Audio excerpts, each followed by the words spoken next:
Très chers compatriotes, congolaises et congolais, je vous salue en direct de Bruxelles, capitale de l'Europe. Quand je dis capitale de l'Europe, c'est-à-dire capitale de l'Union européenne où siègent les institutions de l'Union européenne.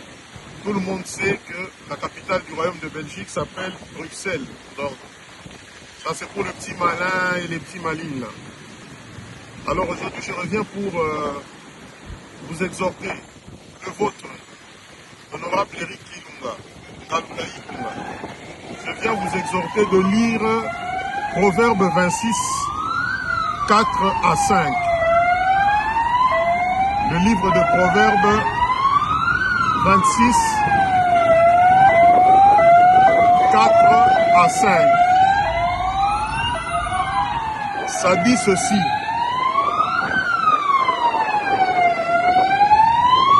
Excusez-moi que le bruit se termine.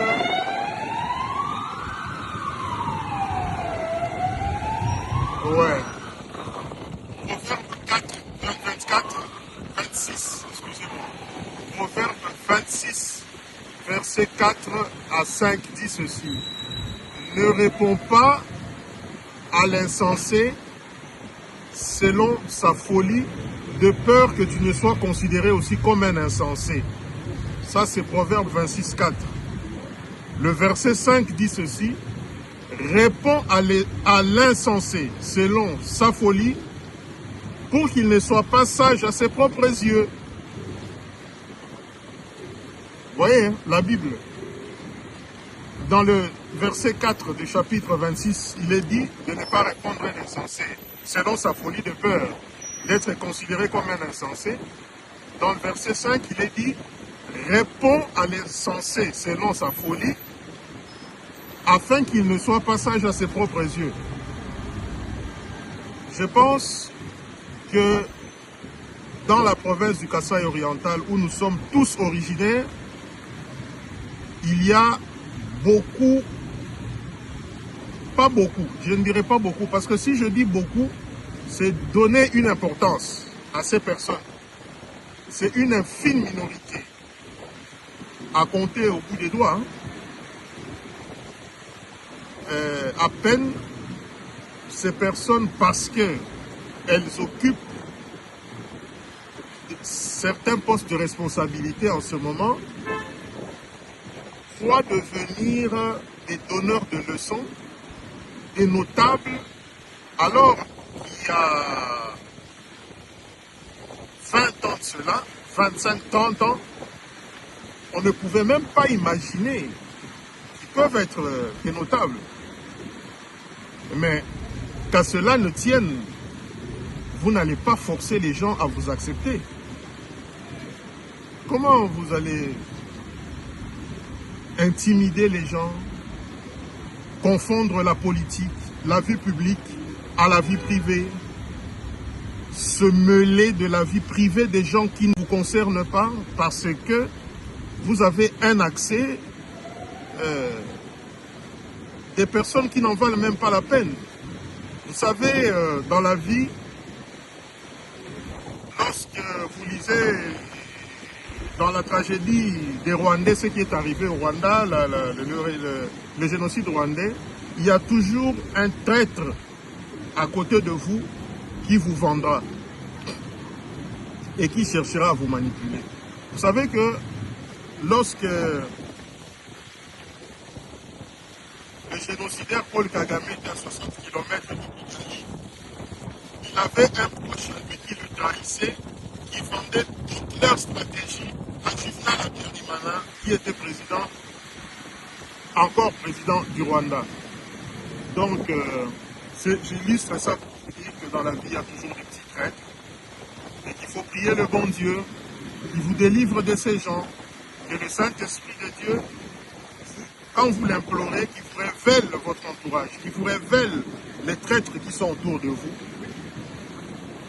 Personne qui se compare à ceux qui n'ont pas eu les mêmes opportunités qu'eux, des personnes qui se comparent aux personnes qui ne vivaient que des émoluments, qui ne vivaient que des primes diverses. Et ceux qui détournent des millions qui détournent jusqu'aujourd'hui, qui sont dans des pots de vin et des commissions, je leur ai dit, parce que il faut avoir cette capacité, ce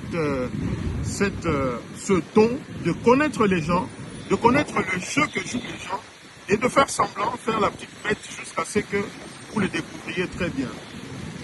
Donc,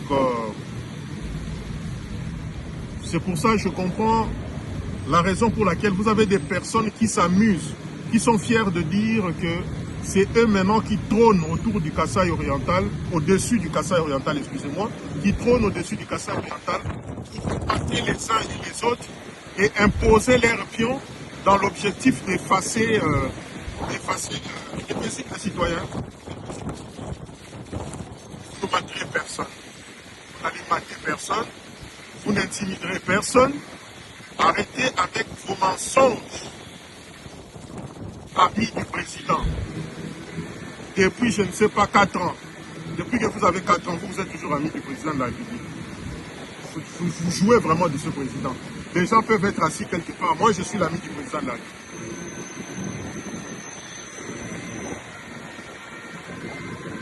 Vous savez, avec la nouvelle constitution qui arrive,